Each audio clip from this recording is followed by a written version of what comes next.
మాతృదేవోభవ.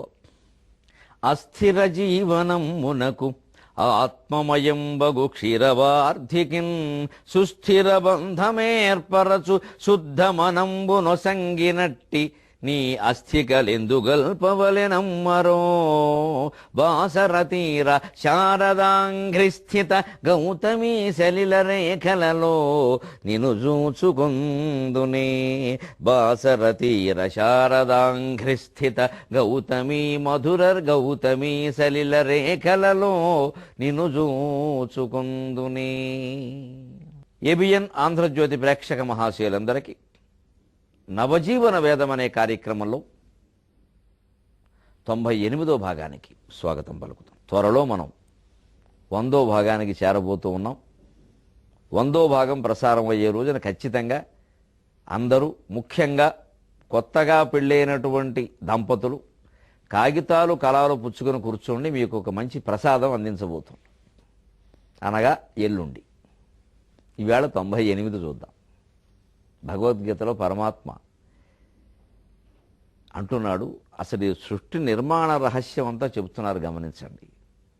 భూమిరాపో అనలో వాయు ఖం మనో బుద్ధిరేవచ అహంకార ఇతి యమ్మే భిన్నా ప్రకృతిరష్టధ. ప్రకృతి అంటారు కదా అర్జున. ప్రకృతి అని పలకూడదండి, ప్రకృతి అనాలి. ఎందుకంటే కాక పక్కన వృత్వం ఉంది, దాన్ని వట్రుసుడే అంటారు. ప్రకృతి వికృతి, ప్రకృతి వికృతి అనేకూడదు. అందుకే ప్రకృతిలో ఛందశాస్త్రం ప్రకారం గురువు కాదు, లఘువే అవుతుంది. కురువు అనేది ఎందుకంటే సంయుక్తాక్షరం కాదు, అది అచ్చు. కా కీ కు ఎంతో కురు కూడా అంతే. దాన్ని అసలు నిజానికి కృతి అని పలకాలి, అలాగే పలకాలి ప్రకృతి అని. కానీ కొంచెం అలవాటు పడ్డారు, మారుతుంది. అది పెద్ద విషయం కాదు, కానీ దాని ముందు ఇది గురువు కాదు, అంచేత ప్రకృతి.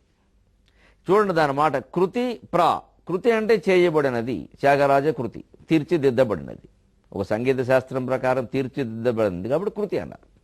అదే కృతి. అందుకే కృతార్థుడు. జీవితాన్ని సార్థకం చేసుకోవడం, తీర్చిదిద్దుకున్నాడు ఆయన జీవితాన్ని. కృతకృత్యుడు, ప్రతి పనిలోనూ మంచి విజయాన్ని సాధించినవాడు. అంటే ప్రతి పని అలా తీర్చిదిద్ది జాగ్రత్తగా చేసాడు. అలవగ్గా చేసేయడం, ఏదో విజయం సాధిస్తే గొప్పవాడు అనడం, దెబ్బతింటే ఎవరి మీద గెంటేయడం అలా కాదు. మనం అపజయం పొందినా మంచిదే. చేసిన ప్రణాళిక దగ్గర ఉండి ఏమిటి ఇగోనండి ఇలా చేశాను, అయినా అపజయం పొందితే నేనేం చేయనండి. అనేక రకాల కారణాలు ఉంటాయి. అప్పుడు అపజయం పట్ల అంత బాధ ఉండదు. నేను మనం కష్టపడి పనిచేసాం కదా. ఇలాగా కృతార్థుడు. ఇలాగే ప్రకృతి అంటే ప్రకృష్టమైన కృతి. అంటే దీని నిర్మాణంలో ఏదో ఒక ప్రకృష్టత ఉంది, ఒక ప్రత్యేకత. ఏమిటి? భూమి, ఆపహ నీరు, అనలహ అగ్ని, వాయువు, ఖం ఆకాశం. ఇవి కాకుండా మనః మనస్సు, బుద్ధి, అహంకారం. ఈ 8 కలిపి ప్రకృతి. భిన్న ప్రకృతి అష్టధ అంటే 8 విధాలు. ఈ ధాకి ఒక విచిత్ర సర్వథా.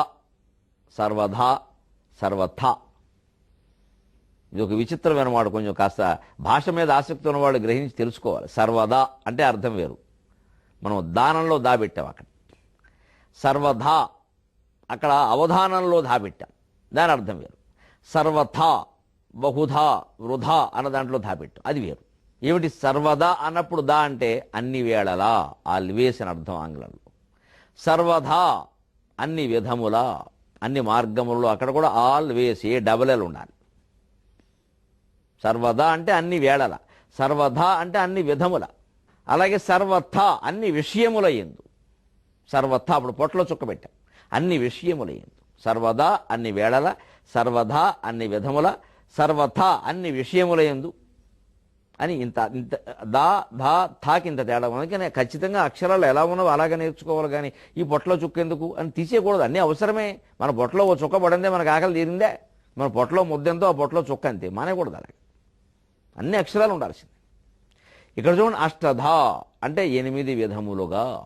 8 వేళలు కాదు, 8 విషయముల యందు కాదు, 8 విధములుగా. అంటే తాత్థాదార్థాలో 4వ అక్షరం ధకారం, అవధానం అన్న దాంట్లో ఉంటుంది. ఏమిటి 8 విధాలంటే? భూమి, ఆపహ నీరు, అనలహ అగ్ని, అనిలహ వాయువు, ఖం ఆకాశం కాకుండా మనస్సు, బుద్ధి, అహంకారం. మనం ఈ బయట 5 మనకు కనపడుతూ ఉంటాయి. ఈ 3 కూడా కలిపి ప్రకృతి నిర్మాణమైంది. అంటే మన స్వభావం, అనేది పంచభూతాత్మకమైన శరీరంతో పాటుగా లోపల ఉండే మనస్సు, బుద్ధి, అహంకారం చాలా ముఖ్యం. ఏమిటి మనోబుద్ధి, అహంకారం? ఈ ఐదు తెలుస్తున్నాయి. ఈ మూడు కూడా తెలుసుకుంటే మన ప్రకృతిని మనం తీర్చిదిద్దుకోవచ్చు, మార్చుకోవచ్చు. అయితే ఎవరికి వారు మాత్రమే, మిగిలిన వారు మార్చలేరు. కష్టం. ఎవరికి వారు అనుకుంటే ఒక క్షణం, మిగిలిన వారు అనుకుంటే 1000 యుగాలైనా చెప్పలేము. కానీ చెప్పేవాడు చెబుతూనే ఉండాలి. ముందు మనస్సు. మనం ఏదైనా ఒక ఆలోచన చేస్తూ ఉంటాం, మళ్ళీ కాదనుకుంటాం, అవుననుకుంటాం, తర్జన పడుతూ ఉంటాం. తర్జనం అంటే ఇగో ఇలా వేలెట్టి చూపి తర్జని అంటారు ఈ వేలుని. అందుకని తర్జనం అంటే ఇలా బెదిరించేటప్పుడు వాడతాం, చూపించేటప్పుడు వాడతాం. దాన్ని మళ్ళీ భర్జనం, బెదిరించడానికి వాడతాం. భర్జనం ఏదో బెదిరించడం, మళ్ళీ బతిమాడడం, బెదిరించడం, మళ్ళీ బతిమాడదే భర్జనలు జరిగాయంట. ఇందులో ఈ మనస్సులో ఎప్పుడు భర్జనలే జరుగుతాయి. అవును కాదు, అవునులే, కాదులే, వద్దులే, మనకి ఎందుకులే గొడవ, అలా అంటే మన కర్తవ్యం మనం చేసినట్టు కాదేమో, ఇలా ఏదో వస్తుంది. అది ఆ స్థితిలో ఉన్నప్పుడు మనస్సు, నిజానికి మనస్సు, బుద్ధి, అహంకారం అన్నీ ఒకటే. భూమి, నీరు, అగ్ని వేరుగా మనకు కనపడుతున్న స్పష్టం. కానీ ఈ మనోబుద్ధి, అహంకారాలు మూడు ఒకటే. ఇవి వివిధ దశల్లో, అంటే ఒకే మనిషిని ఒక వయస్సులో ఉంటే బాలుడని, ఇంకొంచెం ముదరగానే కాస్త యువకుడని, ఇంకొంచెం కాస్త మళ్ళీ తెల్ల వెంట్రుకలు పడగానే పెద్ద ఆయన అయిపోయారండి అని, ఇంకాస్త మొత్తం తెల్ల జుట్టు అయితే ముగ్గుబొట్టు అయితే అయిపోయిందండి ముసలాడని అంటామే. అదే మనిషి. ఆయన పేరే మారలేదు. సుబ్బారావు అంటే సుబ్బారావు, ఏం మారలేదు. చిన్నప్పుడు ఏ పేరో ఇప్పుడు అంతే. అలా మార్పులు ఎలా ఉన్నాయో, ఒకే మనస్సు సంకల్ప వికల్పాత్మకంగా ఉన్నప్పుడు మనస్సు అది కాస్త ఒక నిశ్చయానికి వచ్చింది. ఇది కాదు, ఇది చేస్తే రాదు, ఇది ఇంతే. అప్పుడు నిశ్చయాత్మిక బుద్ధికి సంకల్ప వికల్పాత్మకం మనః. చెయ్యాలా వద్దా, అవును కాదు అంటున్నప్పుడు అది మనస్సు. ఏదో ఒకటి చెయ్యాలని ఒక నిర్ణయానికి వచ్చాక అది బుద్ధి. ఇక తర్వాత అహంకారం ప్రమాదమైంది. అది మనస్సు, బుద్ధి కూడా ప్రమాదం. ఏదో ఆలోచించక తప్పదు, ఏదో ఒక నిర్ణయం తీసుకోక తప్పదు. ఆ చేసేటప్పుడు నేను చేస్తున్నా, ఇది నేను, దీని ఫలితం నాది, దీనికి ఒకవేళ చెడ్డ ఫలితం వచ్చినా నన్నే అంటారు. కాబట్టి దీన్ని ఎవరు ఏమీ అనని విధంగా చెయ్యాలి. ఎప్పుడైతే ఈ అహంకార భావన వచ్చిందో ఆ పనిలో కొంత కల్మషం బయలుదేరుతుంది. ఎందుకంటే అహంకారం జోడింపోయింది దానికి.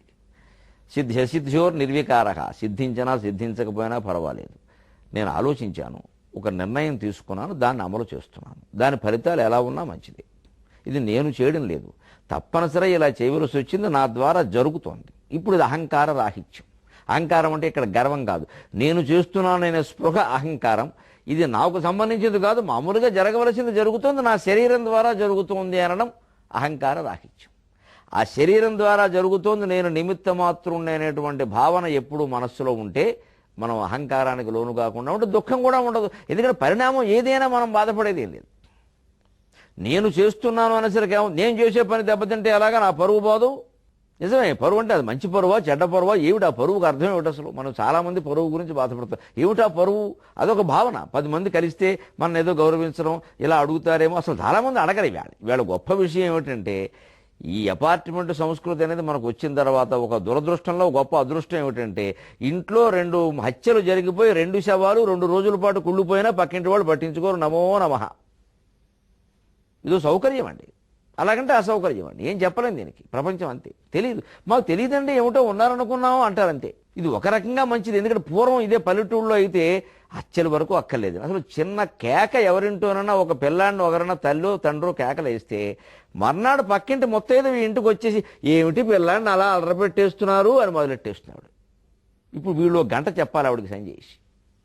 ఇప్పుడు ఈవిడ వెళ్ళి 10 మందికి చెబుతుంది. ప్రతి దానికి పల్లెటూళ్ళలో ఈ ప్రచారం ఎక్కువ. అసలు పనిగట్టుకుని కొంతమంది ఆడ మగ కూడా పెత్తనాలు, మళ్ళీ పెట్టగోడ మీద ఈ చెయ్యట్టి మాట్లాడడం, ఇవన్నీ ఉండేవి. మరి అది ఉన్న రోజుల్లో చాలా ఇబ్బందులు పడ్డాం. నిజంగా పడ్డారు, చాలా పడ్డారు. ఏ పోని ప్రచారాలు, అసలు ఊహలు ఎక్కువ, అసలు ఉన్న విషయం తక్కువ. అంటే ఇక్కడ ఈ భావన పనిచేస్తుంది. ఇప్పుడున్నప్పుడు చూడండి, ఏం జరిగినా తెలియదు. అందుకని ఈ పరువు అనేది 10 మంది అనుకోవడమే కదా. ఇవాళ అపార్ట్మెంట్ సంస్కృతి వచ్చిన తర్వాత పరువు గురించి అంత బాధపడకలేదు. ఎవరిని గురించి ఎవరు పట్టించుకోవట్లేదు అసలు. అంచేతన అహంకారాన్ని మనం విడిచిపెట్టి నిమిత్త మాత్రంగా ఇగో కొడుకు విషయం, కూతురు విషయం, భార్య విషయం, భర్త విషయం, ఎవరి విషయమైనా సరే, ఉద్యోగం, యజమాని విషయం, ఇంట్లో పని మనిషి, అహంకారం వదిలిపెట్టి నేను చేస్తున్నాను, నాకేదో అవసరం, ఇది వదిలిపెట్టి, ఇది అసలు జరిగే విధానం ఏమిటి, లోకంలో అందరూ ఎలా చేస్తున్నారు, అదేదో మనం చేసేద్దాం, అలాగే అంతే, వదిలేసే ఆ విషయాన్ని. భూమిరాపో అనలో వాయుఃఖం మనో బుద్ధిరేవచ అహంకార ఇతి ఎమ్మే భిన్నా ప్రకృతిరష్టధ. మనోబుద్ధి అహంకారాల గురించి మనం వివరంగా చెప్పుకున్నాం. ఇప్పుడు పంచభూతాలు ఉన్నాయి, భూమి, ఆకాశం, నీరు, నిప్పు, గాలి. వీటికి ఈ సృష్టిలో ఏ వస్తువును చూసినా పంచభూతాత్మకమైనది.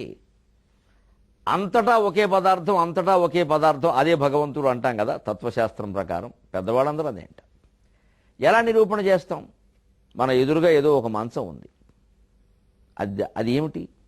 మంచం పక్కన ఏవో ప్లాస్టిక్ కుర్చీ ఉంది. మంచము ప్లాస్టిక్ కుర్చీ ఒకటవుతాయా? అది మంచం, కొయ్య మంచం, ఇదేమో ప్లాస్టిక్. దాని పక్కన ఓ ఇత్తడి చెంబు ఉంది, ఓ స్టీలు చెంబు ఉంది. పోనీ ఇప్పుడు ఇత్తడి ఎక్కడుంది? స్టీలేగా, సరే కానీ ఈ స్టీలు చెంబు ఉంది. ఈ మూడు ఒకటవుతాయా? ఒకే పదార్థం అంటారేమిటి? అద్వైతానికి ఏమైనా మతం ఉందా లేదా? అసలు మా చిన్నతనంలో అందుకే ఎవరన్నా మతి లేకుండా మాట్లాడితే వాడిదంతా అద్వైతం అనేవారు. నాకు అర్థమయ్యేది కాదు. ఎందుకు అర్థమవుతుంది? కానీ ఇందులో ఉన్న విషయం చూడండి. ఈ మూడు ఒకటంటే ఏమిటరా? అదేమో చెంబు ఏమో ఇనప చెంబా, ఇదేమో కొయ్యదా, అదేమో ప్లాస్టిక్ కుర్చీ, మూడు ఒకటేట. అన్ని దేవుడేట, పిచ్చాడు వీడు అంటారు.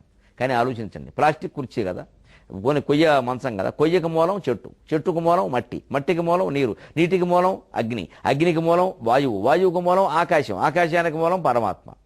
ఆకాశ స్వయం విష్ణువు. ఇప్పుడు అక్కడ మూలం పెడితే ఒకటే పదార్థం అయిందిగా. పోనీ ఇంకో దానికి వెళ్ళండి. ప్లాస్టిక్ మూలం కొన్ని రకాల రేణువులే కదా, సిలికాన్ రేణువులు అవి ఇవి కలిపే కదా ఈ ప్లాస్టిక్ బయలుదేరింది. దానికి మూలం మట్టి, మట్టికి మూలం నీరు, నీటికి మూలం అగ్ని, అగ్నికి మూలం వాయువు, వాయువుకు మూలం ఆకాశం, అన్నిటికి మూలం ఆకాశానికి వెళ్ళిపోతుంది చూడండి. దాని పక్కన ఇనప చెంబు ఉంది, స్టీల్ చెంబు. సరే, ఇనుముకు మూలం మట్టి, మ్యాంగనీస్ ఐరన్ ఓర్ అంటారు, ముడి ఇనుము మట్టిలోనే దొరుకుతుంది. ఇనుముకు మూలం ఇనప ఖనిజం, ఇనప ఖనిజానికి మూలం మట్టి, మట్టికి మూలం నీరు, నీటికి మూలం అగ్ని, అగ్నికి మూలం వాయువు, వాయువుకు మూలం ఆకాశం. మొత్తం మీరు ఏ పదార్థం తీసుకున్నా మానవ శరీరంతో సహా మొత్తం అన్ని ఆకాశం దగ్గరికి వెళ్ళి ఆగవలసిందే. ఆకాశ స్వయం విష్ణు ఆకాశాత్ పతితం దోయం యథా గచ్చతి సాగరం తత్సర్వదేవ నమస్కార కేశవం ప్రతి గచ్చతి. అన్నిటికీ మూలం ఆకాశం. ఆ ఆకాశం అనేది ఏమిటో ఓసారి ఆలోచించండి. ఇప్పుడు ఆలోచిద్దాం, ఏమిటి ఆకాశం? ఓసారి చూస్తే మబ్బులు కనబడ్డాయి. ఆ మబ్బులు కూడా ఓసారి తెల్లగా ఉన్నాయి, ఓసారి నల్లగా ఉన్నాయి, ఓసారి నీలం రంగులో ఉన్నాయి. ఓసారి అంచేత మబ్బులు విడిగా ఉన్నాయి, మబ్బులు ఆకాశం కాదు. పక్షులు విడిగా ఉన్నాయి, పక్షులు ఆకాశం కాదు. నీలవరంగు విడిగా ఉంది, నీలవరంగు ఆకాశం కాదు. సూర్యుడు విడిగా ప్రకాశిస్తున్నాడు, రాత్రి కనపడ్డు, సూర్యుడు ఆకాశం కాదు. చంద్రుడు రాత్రి ఉంటాడు, పగల కనపడ్డు, చంద్రుడు ఆకాశం. మరి ఇంతకీ ఆకాశం ఏమిటి? అదే అర్థం కాని పదార్థం. కానీ ఉందా లేదా? లేకపోతే మనం అంతా ఆకాశం అని ఎలా అంటున్నాం? అదే భగవత్ తత్వం. ఆకాశ స్వయం విష్ణు అంటే అర్థం. ఆ ఆకాశం వ్యాపించని వస్తువు లేదు. ఎందుకంటే ఎక్కడ ఖాళీ ఉంటే అక్కడ ఆకాశం ఉంటుంది. ఖాళీ లేని చోటు లేదు నిజానికి. ఎందుకంటే మన శరీరం అంతా కూడా చర్మంతో కప్పేసాం అనుకున్నాం. ఎక్స్రే కిరణాలు ఎలా పెడుతున్నాయి లోపలికి? చెమట బిందువులు లోపల నుంచి బయటికి ఎలా వస్తున్నాయి?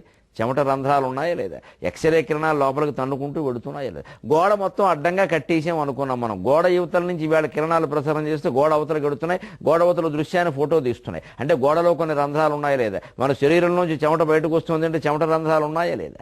అంచేత ఎక్కడైనా ఆకాశం ఉంది. ఆకాశం శూన్యం, ఖాళీ, హాలో. ఆకాశమే సర్వవ్యాపి. విష్ణు అంటే సర్వవ్యాపి, అందుకే విష్ణువు అంటే సర్వవ్యాపి అని అర్థం. అంటే మొత్తం అన్నిటా ఉన్నది సర్వవ్యాపకమైన పదార్థం. ఇదే కదా వేదం చెప్పింది. యచ్చకించిత్ జగత్సర్వం దృశ్యతే శ్రూయతే పివా అంతర్బహిష్యతత్సర్వం వ్యాప్య నారాయణ స్థితగా. ఇప్పుడు పంచభూతాత్మకమైన ప్రపంచంలో మనమైనా, భార్య అయినా, భర్త అయినా, పిల్లలైనా, కొయ్యి అయినా, కోకైనా, కాకైనా, కుక్కైనా అంతా ఒకటే పదార్థమా కాదా? ఈ ఒకటే పదార్థం అన్న భావనని నిరంతరం మనం భావన చేస్తూ నమ శివాయ, నమ శివాయ, నమ శివాయ, శివరూపమైన ఈ పదార్థానికి నమస్కారం, నమో నారాయణాయ, నారాయణ రూపమైన ఈ పదార్థానికి నమస్కారం అని మనస్సులో ఒక మంత్రం రూపంలో భావన చేస్తూ ఉంటే మనస్సు ప్రశాంతంగా ఉంటుందా ఉండదా? ఎవరన్నా పోయారు, పంచభూతాత్మకమైన పదార్థం ఒకటి పోయింది, మన కొడుకు కాదు, కోళ్ళు కాదు, పక్కనేటు ఎవరో పుట్టారు, పంచభూతాత్మకంలో ఓ పదార్థం పుట్టింది, పుట్టినవాడు కొడుకు కాదు, మనవడు కాదు, పక్కనట్టు పెట్టం మనం. మా మనవడు పుట్టాడండి, ఆమెనా అదిగో అచ్చం తాతగారిలాగే నవ్వుతున్నాడు. ఇక్కడ వచ్చేసింది అహంకారం వెంటనే. వాడు తర్వాత ఆ తాతగారిని తల్లిదండ్రులను ఏడిపించగానే ఏమిటో ఇలా ఈ వంశంలో ఎవరూ లేరు, వీడు ఒక్కడే ఇలా ఉన్నాడు, వచ్చేసింది అహంకారం. ఇంకో ఇంట్లో ఎవడో పుడితే మనకు లేని ఆనందం మన ఇంట్లో పుడితే ఎందుకు వస్తుందంటే మన ఇల్లు అనే భావన. ఈ అహంకారం, నాది నేను అనే భావన లేకపోతే సృష్టి అంతా ఒక్కటే. అది తెలిసిన వాళ్ళనే పండితులు అంటారు. అందుకే ఆ పండితుల్ని కాస్త పైన కూర్చోబెట్టి మనం కింద కూర్చొని వాళ్ళ కాళ్ళ దగ్గర కూర్చొని విషయాలు తెలుసుకోవాలి. ఇవాళ పండితులను అవమానించి మాట్లాడే స్థితి వచ్చేసింది. అందుకే పండితులు కూడా పాపం చాలా తెలుసున్న వాళ్ళు, విజ్ఞానులైన వాళ్ళు కూడా పెద్దగా ఎక్కువ టీవీల్లో కనపడరు, ఎక్కడ ఏమి మాట్లాడరు. ఎందుకంటే ఈ లోకంలో మనం పనికిరామరా, నిక్కచ్చైన పాండిత్యం ఒకటికి అక్కర్లేదమ్మా, ఏవో అన్ని పిచ్చి నమ్మకాలు అన్నీ కావాలి, పానిద్దు అని ఊరుకుంటారు. అందుకే భాస్కర శతకర్త అంటున్నాడు, పండితులైన వారు దిగువందగనుండగా అల్పుడొక్కడు దండత పీఠమెక్కిన బుధ ప్రకరంబునకేమి ఎగ్గగున్ కొండక కోతి చెట్టు కొనకమ్మననుండగా కింద గండభేరుండమదేవ సింహని కురుంబములుండవే చేరి భాస్కర. ఒక్కోసారి కొన్ని సభల్లోనూ కొన్ని వేదికల మీద చూస్తూ ఉంటే నాకు బాధగా ఉంటుంది. మమ్మల్ని మించినటువంటి వాళ్ళు మా ఎదురుగా ఉంటారు, ప్రజలేమో మాకు అఖండమైన సన్మానాలు చేస్తారు. నాకు చాలా బాధగా ఉంటుంది. నాకైతే కొన్ని సభల్లో నేను ఎదుర్కొన్న దురదృష్టకర పరిస్థితి, నాకు చదువు చెప్పిన గురువులు నా ఎదురుగా ఉండగా నాకు సన్మానం, నాకు పాదాభివందనాలు అందరూ చేస్తూ ఉంటే నాకు కళ్ళనీళ్ళు వచ్చాయి. ఏమిటి మా మాస్టర్ ఎదురుగా ఉన్నారు, ఆయన ఎదురుగా నాకేమిటి? పాపం వాళ్ళు సహృదయులు, వాళ్ళ నుంచే సహృదయం నాకు వచ్చింది కాబట్టి అదేమిటయ్యా నీకు వైభవం పట్టింది, మేము అంతా ఆనందిస్తున్నామమ్మా, మా బిడ్డకి సన్మానం చేసినట్టుగా ఉంది అని ఆ పెద్దలు నన్ను ఆశీర్వదించబట్టి ఇవాళ మనం ఈ స్థితిలో ఉన్నాగా, నిజానికి వాళ్ళు ఏమిటి మనమేమిటి? అలాగే లోకంలో ఈ పండితులు మామూలు పండితులు కాదండి, మహత్తరమైన పండితులు ఉన్నారు. వాళ్ళు బయటికి కనపడరు, ఎవరో ఇంట్లో ఉంటారు ఏ డాబా మీద, వాళ్ళ వంట వాళ్ళు వండుకుంటారు, వాళ్ళ బట్టలు వాళ్ళు ఉతుక్కుంటారు, వాళ్ళ గిన్నెలు వాళ్ళు తోముకుంటారు, వాళ్ళ పనులు వాళ్ళు చేసుకుంటారు. మహత్తరమైన జ్ఞానులు. వాళ్ళ గురించిన ప్రచారం కూడా ఉండదు ఎక్కడ. కాకినాడలో విద్యుత్ నగర్ పక్కనే నాన్సీ స్ట్రీట్ అని ఉంది. అక్కడ రాణి గోపాలకృష్ణ గారని ఒక మహానుభావుడు ఉన్నాడు. ఒక మహానుభావుడే నిజంగా, అపూర్వమైన జ్ఞాని. ఎక్కడా బయటికి రారు, ఆయనకు అవసరం లేదు. జ్ఞానుడికి ప్రపంచంతో అవసరం ఏముంటుంది? ఎవరైనా వెళ్ళినా కూడా మాట్లాడేది తక్కువ, నిరంతరం ఆయన సాధనలో ఆయన ఉంటారు. ఎవరైనా పక్కనున్న వాళ్ళకు కూడా ఆయన విషయం తెలియదు, ఎందుకంటే ఆయన తెలుసు, ఆయన తెలియాలని ప్రయత్నం చేయరు. కానీ రోజు టీవీల్లో కనపడేసి 20 అడుగుల ఎత్తు శివలింగానికి అభిషేకం చేస్తుంటే మన దృష్టిలో వాళ్ళు మహర్షులు. ఇక తను తప్ప ఏం ప్రపంచం లేనట్టు మాట్లాడతాడు వాడు మనకో మహర్షి. ఒక్కోసారి లోకంలో మహానుభావులైన వాళ్ళు మరుగున పడిపోతారు, మరుగుజ్జులైన వాళ్ళు పైకొస్తారు. లోకం ఏమనుకుంటుంది, ఈ మరుగుజ్జులనే మహానుభావులు అనుకుంటారు, అస్తమానం రోజు కనపడుతున్నారు, లేదా వాళ్ళు గుర్తొస్తున్నారు వెంటనే. అందుకే లోకులు, ఆ లోకులు అంటే ఎవరో అదో బ్రహ్మ పదార్థం, ఎవరికి మటుకు వాళ్ళమే. మనం కాస్త నిశ్చితంగా ఆలోచించాలి. ఒకరికి దండం పెట్టే ముందు, గురువుగా గౌరవించే ముందు. ఓ 10,000 మంది అక్కడికి వెళ్ళారంటే ఏమీ లేకుండా పెడతారా? చాలా చోటగా మన రాజకీయాల్లో మీరు గమనించారు కదా, లక్షల మంది వచ్చారు కొన్ని పార్టీల సభలకు, ఓట్లు వేయలేదు. ఎందుకు వచ్చారో అందరికీ తెలుసు, 5 సంవత్సరాలు వచ్చి తీసుకొచ్చారు. జనం రావడానికి గురువు గారి గొప్పతనానికి సంబంధం లేదండి. జనం రావడానికి వారే అనేక రకాల ప్రయోగాలు చేస్తారు. జనాన్ని ఆకర్షించే సాధనాలు వేరే. జనం పిచ్చిగా మాయలో పడిపోతారు. అందుకే శతకర్త ఏమంటున్నాడంటే, పండితులైన వాళ్ళు కింద కూర్చుంటారు, ఒకసారి మరుగున పడిపోతారు. మూర్ఖుడు అల్పుడొక్కడు ఉద్దండతపేట, వీడేదో పెద్ద జగద్గురువులా మాట్లాడేస్తూ ఉంటాడు. తీరా చేస్తే అక్కడ అన్ని ధరలే. దీనికి 10,000, దానికి 20,000, దానికి 30,000. పాదపూజ చేస్తే ఒక ధర, పాదం ముట్టుకుంటే ఒక ధర, హారతిస్తే ఒక ధర, అంటే ఒక ధర, అంటే ఒక ధర. వీరి వేళ స్వామీజీలు. వీళ్ళని మనం పండితులు అనుకుంటున్నాం, మన జ్ఞానులు అనుకుంటున్నాం. అసలైన జ్ఞానులు మా రాణి గోపాలకృష్ణ గారి లాగా ఎక్కడో ఉంటారు, ఎక్కడ కనపడరు. అసలు వాళ్ళని మనం గుర్తించాం. అసలు వాళ్ళ పేరు కూడా మనం చెప్పి ఏమిటోనండి ఎవరికి. ఆయన కొంచెం బయటికి రావాలంటే అవసరం లేదు. ఆయన బయటికి రమణ మహర్షి బయటికి రాడు, జిడ్డు కృష్ణమూర్తి గారు బయటికి రాడు. వాళ్ళకి అవసరం లేదు లోకంతో. సుఖ మహర్షి బయటికి రాడు పని కట్టుకొని ఉంటారు. అలాగంతే. వారినే మనం గుర్తించి ఎప్పుడైనా ఏడాదికి ఒక్కసారైనా వారి మాటలు వినడమో దర్శనం చేసుకో, కనీసం ఆ మూర్తిని చూస్తే చాలు మనలో కొన్ని కిరణాలు ప్రసరిస్తాయి. పతంజలి యోగశాస్త్రం ప్రకారం తత్సన్నిధౌ వైరత్యాగ తత్ సత్య ప్రతిష్టాయాం క్రియాఫలాశ్రయత్వం. అటువంటి వాళ్ళే నిజమైన పండితులు. జ్ఞానిని పండితులు అంటారు, భక్తుల్ని పండితులు అనకూడదు పొరపాటు కూడా. జ్ఞాని వేరు, భక్తుడు వేరు. జ్ఞానికి భక్తుడికి హస్తిమశకాంతరం, ఏనుక్కి దోమకి ఉన్నంత తేడా ఉంది.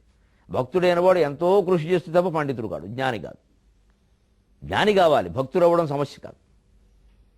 అందుకని అటువంటి జ్ఞానుల్ని మనం పైన కూర్చోబెట్టి గౌరవించాలి. ఎప్పుడు వాళ్ళ కాళ్ళ దగ్గర మనం కూర్చోవాలి. పండితులైన వారు దిగువందగనుండగా అల్పుడొక్కడు దండత పీఠమెక్కిన బుధ ప్రకరంబునకేమి ఎగ్గగున్ కొండక కోతి చెట్టు కొనకొమ్మననుండగా క్రింద గండభేరుండ మదేభ సింహ నికురుంబములుండవె చేరి భాస్కర.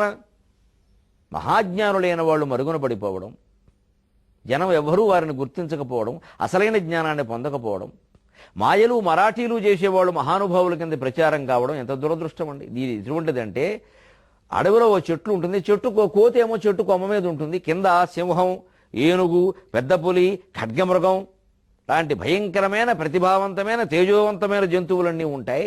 అంత మాత్రం చేత ఈ కోతి ఒక్కత్తి చెట్టు మీదకి ఎక్కినంత మాత్రం చేత ఈ సింహానికి, ఏనుక్కి, పెద్ద పులికి, గండభేరుండ మృగానికి ఏమైనా నష్టం కలిగిందా అన్నాడు. దాన్ని చూసి ఏమైనా బాధపడతాయా అన్నాడు. అంచేత జ్ఞానులైన వారు ఎప్పుడూ బాధపడరు. పోనివరా, లోకం అజ్ఞానంలో ఉంది, పోని అని వదిలేస్తారు. వారి జ్ఞానంలో వారు, కానీ నష్టపోయేదెవరు? లోకమే. అందువల్ల మనం చెట్టు కొన మీద ఉంది కదా అని కోతిని గౌరవించడం మానేసి కింద ఉన్న గండభేరుండ మదేభ సింహాలని చూసినట్టే ఆ జ్ఞానులైన వాళ్ళ దగ్గరికి వెళ్ళగలగాలి. వారి గ్రంథాలు చదవాలి. వారు చెప్పే మాటలను జీవితానికి అన్వయం చేసుకోవాలి, ఆచరణ చేసుకోవాలి. అప్పుడు చాలా బాగుంటాం. ఇంకొక విషయం, సాధారణంగా పండితులు అనే మాట వచ్చింది కాబట్టి లోకంలో పండితులు అంటే ఉపాధ్యాయులు కూడా అందరూ పండితులే. సాంఘిక శాస్త్రం సాధారణంగా, మళ్ళీ పండితులు అంటే తెలుగు పండితులు అనుకోకండి, అదేదో వాళ్ళకు వాడుతున్నారు. కానీ సాంఘిక శాస్త్రం, సామాన్య శాస్త్రం, గణిత శాస్త్రం, ఆంగ్ల భాష ఏదైనా సరే పండితులే. ఆయన విద్యలో ఆయన పండితుడు. ఈ ఉపాధ్యాయులు సాధారణంగా ఒక్కోసారి వాడుతూ ఉంటారు. మా ఉపాధ్యాయుల వల్లే ఒక అపార్థానికి లోనైంది ఒక మాట, సరదాకి చెప్పుకుందాం.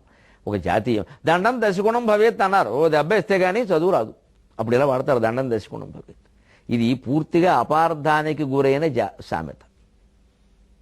దండం దశగుణం భవేత్ అంటే ఓ దెబ్బ ఇస్తే కానీ గుణం రాదు, మార్పు రాదు. మర్దనం గుణవర్ధనం అని కూడా అంటారు. ఆయన ఆయుర్వేదం వైద్యం కూడా పెట్టి మాట్లాడడం ఉందే. ఇది నిజానికి దెబ్బలు కొట్టడానికి సంబంధించింది కాదు. ఎంత విచిత్రం అంటే దాని శ్లోకం, విశ్వామిత్రాహి పశుషు కర్దమేషు జలేషు చ అంధే తమసి వార్ధక్యే.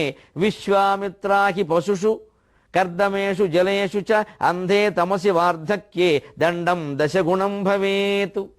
దండం అంటే కర్ర, నమస్కారం కాదు. ఆ దండం తెలుగులో ఉంటుంది. నమస్కారం అనే దండం తెలుగులో ఉంటుంది, సంస్కృతంలో ఉండదు. సంస్కృతంలో నమస్కారం అని అంటారు. దండం అంటే కర్ర. కర్ర వల్ల 10 ప్రయోజనాలు ఉన్నాయి. దశగుణం భవేత్ అంటే 10 ప్రయోజనాలు ఉన్నాయి. కర్ర చేతిలో ఉంటే 10 ఉపయోగాలు ఉన్నాయి. అందుకే పూర్వం కాపులు ఎవరు కర్ర లేకుండా ఉండేవారు. కాపు కర్ర అని లెక్క. బ్రాహ్మడు యజ్ఞోపవేతం లాగే, ఏదో వైశ్యులు త్రాసులాగే, క్షత్రియుడు కత్తిలాగే, కాపులు కర్ర లెక్కది. కర్ర లేకుండా కాపు ఉండదు. మా ఊళ్ళో అయితే మా నాన్నగారు అనేవారు, కాపులు ఎవరిని ఆయన చూడడానికి వస్తే, కర్ర లేకుండా వచ్చావు నువ్వేం కాపురా అంటే ఇంటికి కర్ర పట్టుకొచ్చావు. అది అంతే, అది చేతిలో కర్ర ఉండాలి. దానివల్ల ప్రయోజనాలు ఏమిటంటే, విశ్వ అమిత్ర అహి పశుషు కర్దమేషు జలేషు చ అంధే తమసి వార్ధక్యే.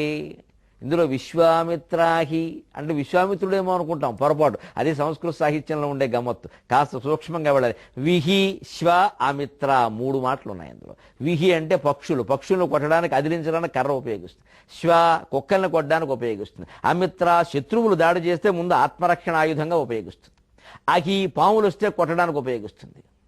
పశుషు పశువులను కొట్టడానికి ఉపయోగిస్తుంది. మరి గేదెలు వస్తున్నాయి, ఒకసారి చేతిలో కర్ర ఉంటే మన జోలికి రావు. వి పక్షులు, శ్వ కుక్కలు, అమిత్ర శత్రువులు, అహి పాములు, పశుషు పశువులు. ఈ 5ంటిని బెదిరించడానికి కర్ర ఉపయోగిస్తుంది. కర్దమేషు బురద నేలలు దాటాలంటే ఓసారి కర్ర ఇలా ఆంచి దాటితే జారిపోకుండా ఉంటాం. జలేషు చ నీరు దాటాలి. కొంచెం రేవులు, నదులు, వాగులు, వంకలు ఉంటాయి. వాగులు వంకలు దాటేటప్పుడు రైతులు మరి అరణ్య మార్గంలో ఉన్న ఒకసారి చేలల్లో కూడా చిన్న చిన్న బోధెలు లాంటివి ఉంటాయి. కర్ర ముందు నాటుతారు. అప్పుడు దాన్ని బట్టి లోతు తెలుస్తుంది. దిగక్కలే, దిగితే కానీ లోతు తెలియదు అంటారు. కర్ర ఉంటే దిగక్కల్లా, దిక్కుండానే లోతు తెలుసుకోవచ్చు. ఓ ఇంత లోతుందన్నమాట, కాబట్టి నేను కాలు పెట్టగలనా లేదా. అందుకని జలేషు బురద నేలల్లో ఉపయోగపడుతుంది, జారిపోకుండా. నీరున్న చోట దాటడానికి, లోతు తెలియడానికి ఉపయోగపడుతుంది. ఇంకా చూడండి ఎంత విచిత్రం. అంధే తమసి వార్ధక్యే అంధే. మనం గుడ్డివాళ్లమైనా కూడా కర్ర ఉపయోగిస్తుంది. తమసి మనకి కళ్ళు ఉన్నా లోకంలో చీకటి వ్యాపించింది అనుకోండి రాత్రి, అప్పుడు చీకట్లో కర్ర ఎట్టుకెళ్ళండి అంటారు. మరి పగలెవరో కర్ర పట్టుకుని వెళ్ళమంటారు. ఎందుకని చీకట్లో ఒక్కసారి ఇలా చప్పుడు చేసుకుంటూ వెడితే చిన్న చిన్న క్రిములు, కీటకాలు, పాములు లాంటివి తప్పుకుంటాయి ఆ చప్పుడుకి. అందుకు కర్ర చీకట్లో చప్పుడు చేసుకుంటూ వెళ్ళాలి. ఊరికి కర్ర పెట్టుకు వెళ్ళకూడదు. చీకట్లో కర్ర పట్టుకెడితే చప్పుడు చేయాలి, కింద టక టక టక చప్పుడు చేయాలి. అప్పుడు ఆ పాములు, తేళ్లు లాంటివి పక్కెళ్ళిపోతాయి. అంచేత మనకి అందే, మనం గుడ్డివాళ్లమైనా కర్ర ఉపయోగిస్తుంది. తమసి చీకటి వ్యాపించినా కర్ర ఉపయోగిస్తుంది మన కళ్ళు ఉన్నప్పటికీ. వార్ధక్యం, మనం గుడ్డివాళ్ళం కాదు, చీకటి కూడా లేదు పగలే, కానీ వార్ధక్యం వచ్చింది, గూని నడుం పడిపోయింది, అప్పుడు కర్ర ఉపయోగిస్తుంది. అంచేత విహి పక్షులకి, శ్వ కుక్కలకి, అమిత్ర శత్రువులను ఎదిరించడానికి, అగి పాములను ఎదిరించడానికి, పాములను అదుపులో పెట్టడానికి, పాములను కొట్టడానికి, అలాగే పశువులను ఎదిరించడానికి, అలాగే కర్దమేషు బురద నేలని జారిపోకుండా దాటడానికి, జలేషు వాగుల్ని వంకల్ని లోతు తెలుసుకుని దాటడానికి, అందే మనము గుడ్డివారమైనప్పటికీ, తమసి చీకటి వ్యాపించినప్పటికీ, వార్ధక్య ముసలతనంలో ఉన్న వారికి ఇంతమందికి దండం కర్ర వల్ల దశగుణం భవేత్ 10 రకాల ప్రయోజనాలు ఉన్నాయి. విశ్వామిత్రాకి పశుషు కర్దమేషు జలేషు చ అంధే తమసి వార్ధక్యే దండం దశగుణం భవేతు. ఇది సామెత. దీన్ని ఇలా కర్ర వల్ల ప్రయోజనాలు తప్ప ఇందులో ఎక్కడ పిల్లల్ని కొట్టే విషయం చెప్పలేదు. కాబట్టి ఉపాధ్యాయ సోదరులు పిల్లల్ని కొట్టడం అనే పని మానుకోవాలి. అందున పసిపిల్లల విషయంలో చాలా తప్పు. ఈవేళ ఎవరూ సహించట్లేదు కూడా, బోడు గొడవలు అయిపోతున్నాయి. పూర్వం ఏదో మన చిన్నతనాల్లో చదువుకున్నామంటే అప్పుడేం కొట్టినా అడిగేవారు కాదు. ఇప్పుడు అలా కాదు. అసలు పొరపాటుని చెవి మెలిపెట్టినా సరే మీకు చెవి మెలపెట్టడానికి డబ్బులు కట్టామా అని అడిగేస్తున్నారు వచ్చేసి. అందుకని ఉపాధ్యాయులు కూడా జాగ్రత్తగా ఉండడం మంచిది. కానీ దీనికి అర్థం కూడా అది కాదు. దయచేసి దీన్ని వాడద్దు. ఇంత చమత్కారంగా, ఇంత ఉపయోగకరంగా చెప్పిన కవికి నమస్కారం చేస్తూ 23:30 గంటల్లో మనం మళ్ళీ కలుసుకుందాం. అంతవరకు తెలుగులో మాట్లాడదాం.